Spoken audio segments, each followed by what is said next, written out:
we have seen now how to convert a partial differential equation into a set of algebraic equations into AW equal to B type of matrix equation. In the particular case that we have looked at, we have a matrix with constant coefficients. It is not generally the case, but this is what we have. Now, what we look at is how to solve this. Before we attempt a solution, we want to see whether this is going to give us a unique solution. Do we have enough number of equations, and are these equations independent? Do we have a matrix equation which is irreducible, in the sense that there are, how do we know that some of these equations are not linear combinations of other equations? So, that is the kind of question that we must ask ourselves. So, one normal way to look at that is to find out the determinant of A. But in a case like this, there are other thumb rules and other conditions. Some of them are sufficient, some of them are necessary conditions, which can help us just by looking at it whether or not we can get a unique solution. One such condition is the condition of diagonal dominance. Okay, so, we would like to use the condition of diagonal dominance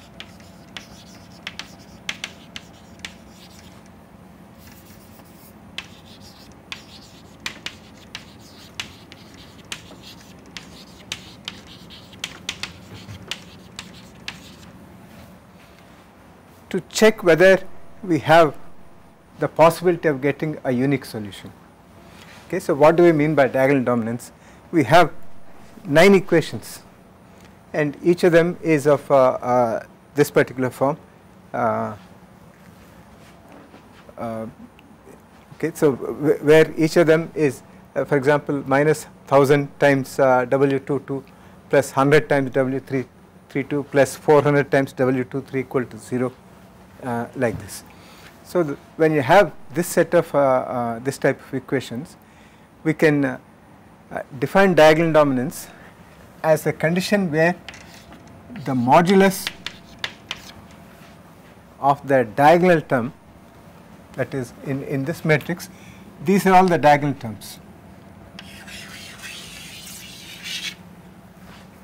Okay, so, you have one term, the diagonal term is greater than or equal to the sum of all modulus of all other terms, that is I not equal to j.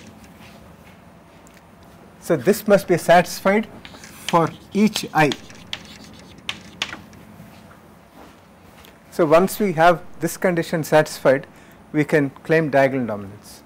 So, if we have diagonal dominance, then we can say, okay, we have, that is one possibility, a possible way of verifying that we have a unique set of equations, and we can get, we can make use of some efficient methods for the solution here. So, we have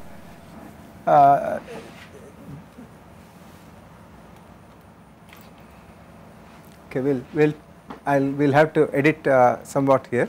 So, in order to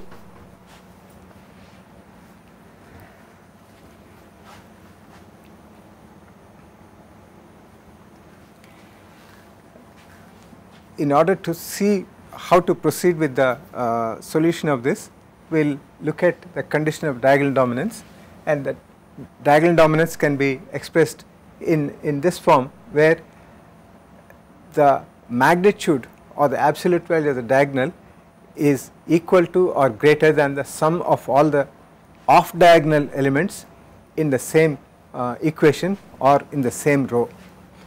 And when this is satisfied with greater than symbol in all cases, that is known as the strong form of diagonal dominance.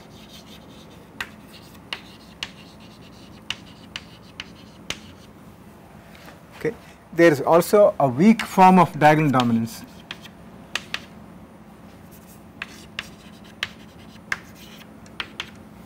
which is that the modulus of the diagonal term is greater than or equal to the sum of the modulus values, okay, the magnitudes of all the other off diagonal terms, okay, for all I, that is for all equations, and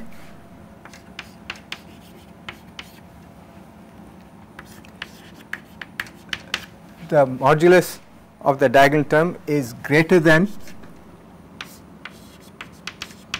the sum of the modulus values of the off diagonal terms, at least for one equation.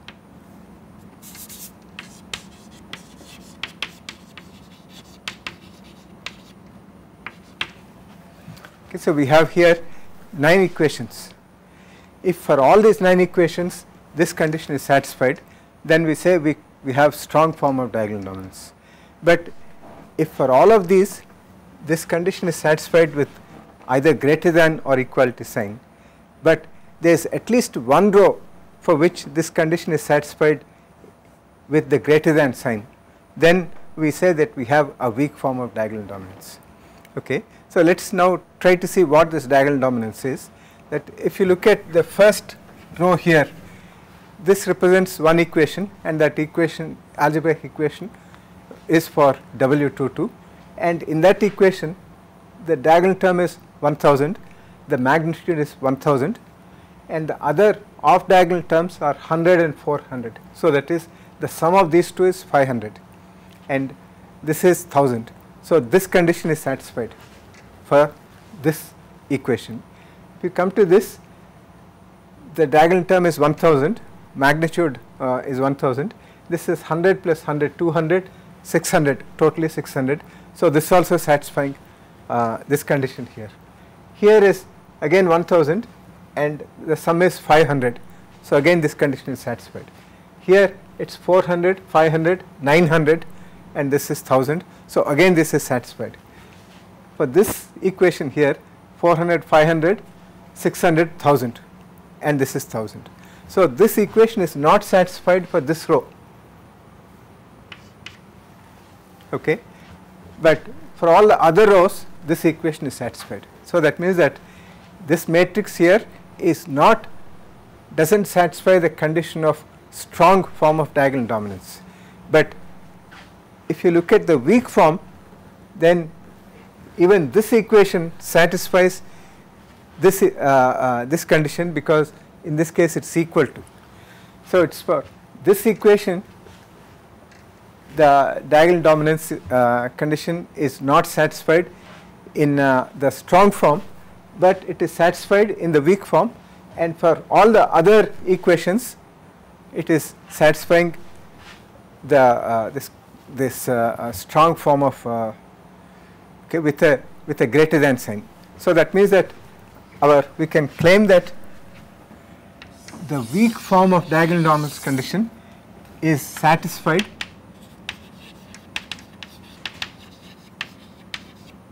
by the set of AW equal to B that we have. Okay. So, now when you have this kind of condition satisfied, the weak form is satisfied. This often arises in equations that we encounter in CFD, but not all the cases. But this is a very desirable form, because when you have this condition satisfied, a number of special techniques can be used to solve these equations, AW equal to B type of equations, and we make use of one such method known as Gauss-Seidel method,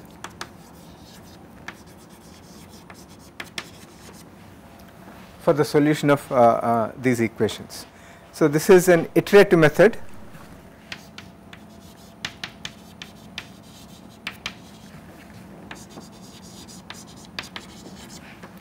Okay. So, that means that we are not solving AW equal to B. So, this is put in the form of mw equal to nw plus b, and this is actually solved as mw k plus 1 equal to nw k plus b. Okay. Now, what this means is that k is known as the iteration number. So, we start with some initial guess. So, that is k values of all the w's are known, and then we substitute this in this, and from this we can get the k plus 1th value here. And once we get the k plus 1th value, then we go back and put that here, and then we again get an update thing. So, we start with k equal to 0. Using this equation we get k equal to 1, and then we put k equal to 1 here, we get k equal to 2, put that into this, we get k equal to 3, and then we can keep on going like this until we get a converged solution. We will get a converged solution if we have the weak form of diagonal dominance for the condition A, okay, for the matrix A. If we have a coefficient matrix which satisfies the weak form of diagonal dominance, this Gauss-Seidel iterative method will converge no matter what the initial guess is. Okay. So, when we are solving large sets of equations, when we are solving with lots and lots of grid points, then this becomes a very good method, and we will discuss this more in later weeks.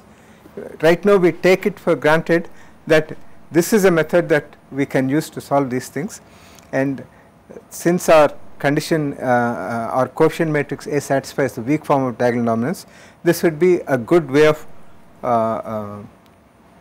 good method for the solution of these equations. Now, how do we actually do this?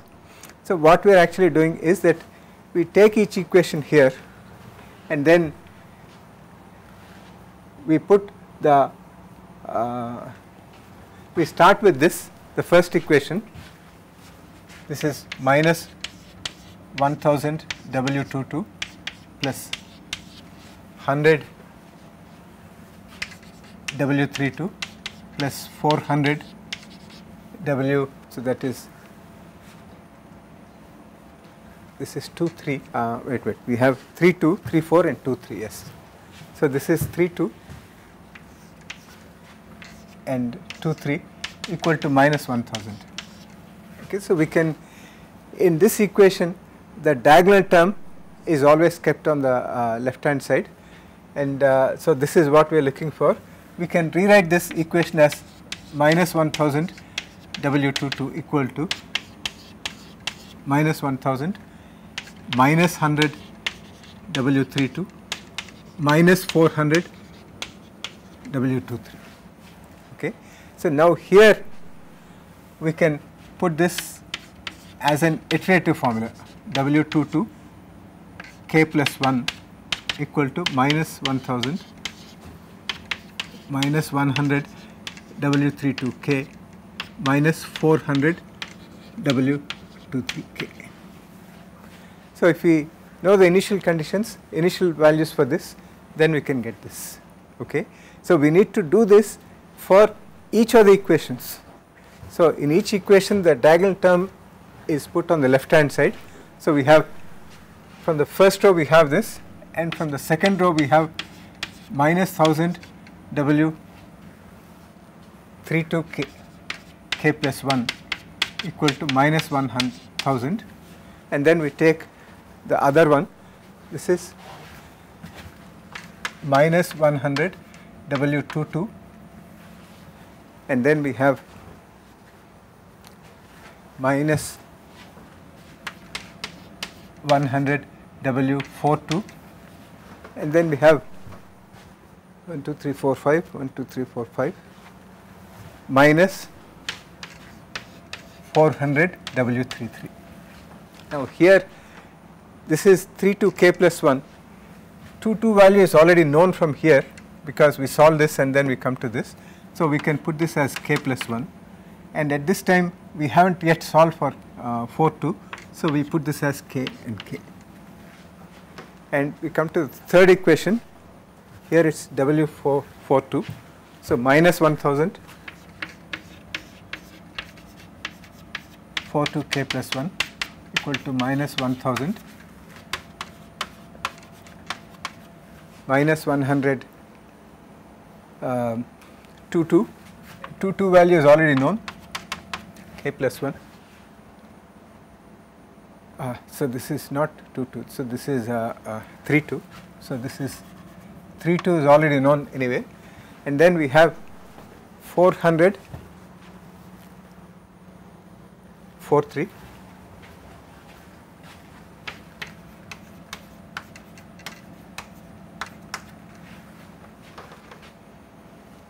and then we can write this as the next equation is for W23.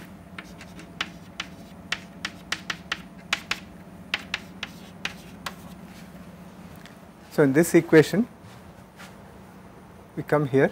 So, this is minus 400 W22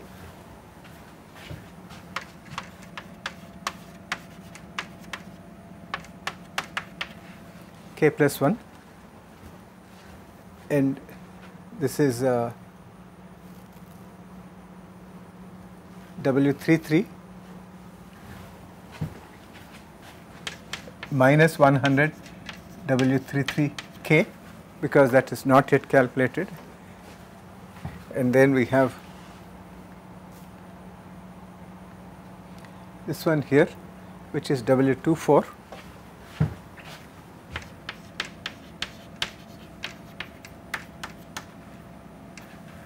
Okay. So, in this way we write down all the 9 equations, and once we write down all the 9 equations we can get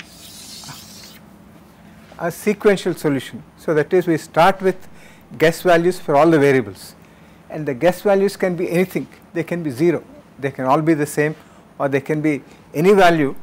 If you go through enough number of steps, then it will converge, provided we have the weak form of diagonal dominance or even the strong form of diagonal dominance.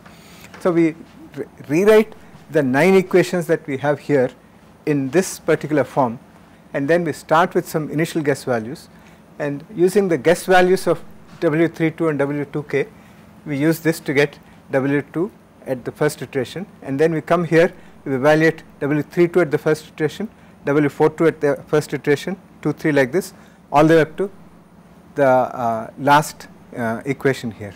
So, we will be completing one sweep through all the 9 points. So, starting with some 0 values, 0 iteration values, initial guess values, we will be getting the first set of values for all the 9. We substitute the first set of values on the right hand side, we get the second set of values, and then we put them in the second set, and then we get third set, like that. If we keep on doing it, we find that gradually the numbers converge.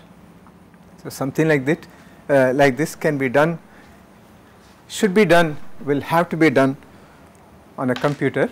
So, we look at some solutions on the computer generated using the Gauss-Seidel method for this particular equation. Okay, now we have on the screen, we have the highlighted in yellow portion here, which contains all the 9 equations which have been put up. We will just stop. I need to get one more. Can I start? Start. So, we now have the set of 9 equations which we had them as AW equal to B, now rewritten on the screen in the form of Gauss-Seidel method. Let us just go through the 9 equations. We have equations for W22, 32, 42, 23, 33, 43, 24, 34, 44, and this is the order in which we solve sequentially, and each equation is written in the form of W22 k plus 1.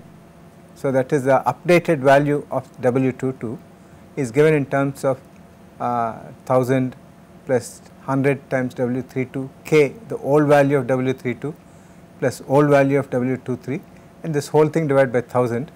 So, the 1000 which was there as a coefficient of W22 has been brought on to the right hand side. So, we have this first equation for W22 k plus 1, and then when you come to the second equation, this involves W22. We have already evaluated this at k plus 1 iteration. So, we make use of this, and 4.2 is not known at k plus 1 level, it is known at the kth level or kth iteration. So, we substitute that, and we substitute again the old value of W33 and then estimate the new value of W32, and then we come to 4.2. Here 3.2 is known, so we have k plus 1, 4.3 is not known, we have k. 2.3 has W22 which is at k plus 1, and W24 and 3.3 are at k. Otherwise, the coefficients remain the same. So, it is just rewriting of the equations in such a way that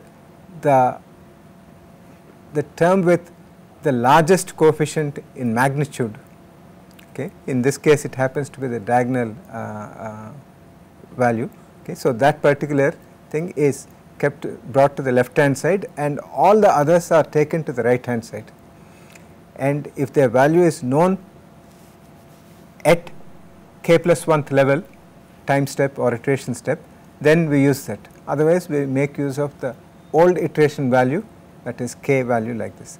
So, when you come to this 4.3 k plus 1, here 3.3 is already computed here. So, we make use of the latest value.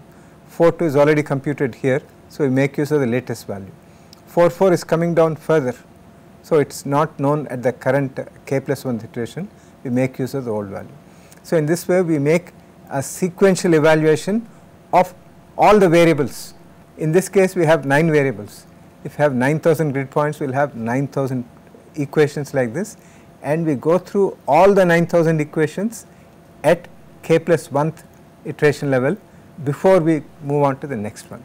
So, that is the Gauss-Seidel method is that we start with initial guesses k equal to 0 for all the variables, and then we update each variable one by one in a sequential way like this, and once we update all the variables we go to the next iteration level. So, that is how the Gauss-Seidel method is supposed to work, and this is the way that these are the values that we have got as a function of iteration number. So, iteration number of 0 corresponds to initial guess. So, this is all of these are with an initial guess of 0. It can be anything. So, we started with some initial guess, and then we updated this first, and then this, and then this, and then this like this. We updated all the values using the formulas that we have derived by rewriting AWB AW equal to B form, and then once we evaluate all these things, then we come to the next iteration level. We reevaluate this, reevaluate all these things, and we can see that we take any value. It started with 0, 1, 1.67, 2.17, 2.46. It's the incremental value is becoming smaller and smaller and smaller, and then you can see that at the end of 14 iterations it has come down to 2.7713. So, the increment is only 0.0002, and this one is also increment is in the last decimal place here, in the fourth decimal place here, and here like this. And if we increase if we go further and further, we will see that even the fourth decimal place will not change, the fifth decimal place will change. So, depending on what accuracy of solution you want, you can stop after so many number of iterations. And so, this is how the Gauss-Seidel method works. You start with you rewrite your original set of AW equal to B equations, which you got by discretizing the partial differential equation using finite difference approximations, and you check whether the coefficient matrix A satisfies either the weak form or the strong form of the diagonal dominance, and if it does satisfy, then you can make use of the Gauss-Seidel method and rewrite the equations in this k plus 1 and k form in a particular way, which we will discuss in later classes. And once you have these formulas, then it is just a sequential iteration of this with any initial guess It need not be the same for all the variables, but it does not matter what they are, eventually they will converge. There is a guarantee of convergence provided the equations are linear and they are irreducible and they satisfy the weak form of diagonal dominance. So, in such a case we can make use of the Gauss-Seidel method and get a solution like this. And you can see it is converging to some value, and the values are not the same in all the cases. There are some which are smaller and some which are higher. The highest value is 4.1 and the smallest value that we have got is 2.77. And how is this correct? 4.11 is for W33 and W33 happens to be the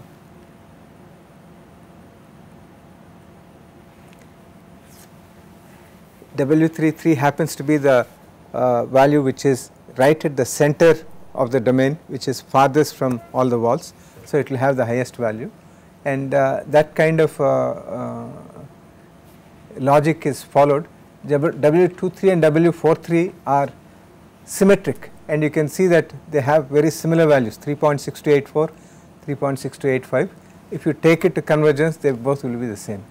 And similarly, there is symmetry between 4.2 and 2.4, again between 3.2 and 3.4.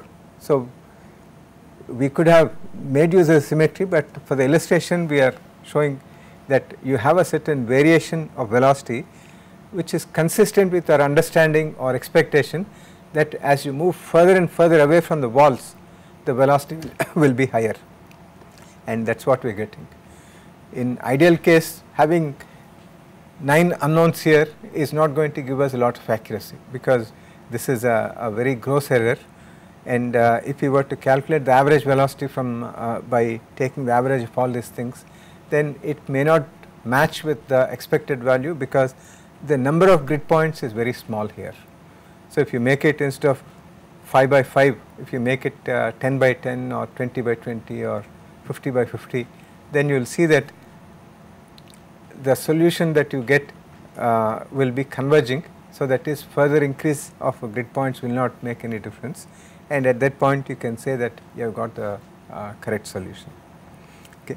So, this is the essence of the CFD approach, and the CFD approach is that you start with the equations which describe mathematically the flow, and in this particular case we have that as dou square W by dou x square plus dou square W by dou y square equal to constant. So, that is the partial differential equation, the solution of which we are seeking, and we do not get a value at any x and y, we get a value at specified values of x and y. These are known as the grid points. So, wherever you want to have a solution, there you discretize the governing equation by substituting difference formulas for the derivatives. So, the derivative is expressed in terms of values of the variable at discrete points, and that will give you a set of algebraic equations, and this set of algebraic equations together are determinate, and you can solve them by using a number of methods. And what we have seen for the purpose of illustration is a special method which is often used in CFD, which is the Gauss-Seidel method, and we can see that using this method we can get a solution using elementary mathematics. In order to get this solution, we did not have to use any special mathematics, it is just simple finite difference approximations and solution of algebraic equations, and that is the advantage of CFD, and we can use this same principle for even more complicated equations. So, that is and that is what enables us to use this CFD approach for the solution of the much more complicated equations which describe fluid flow in any arbitrary geometry. But we are still a long way from it. Before we get to a discussion of those complications and all that, in the next module, in the next week we look at a different way of doing the same thing, a different way of converting a partial differential equation into a set of algebraic equations. This time in this method we have used finite differences, and we will use a finite volume method to do the same thing and end up with again a set of algebraic equations which can again be solved using the Gauss-Seidel method. And the difference between that finite difference and finite volume method we will see in the next lecture, and hopefully you will learn from that one could tackle even more complicated geometries than this very simple geometry that we have done today.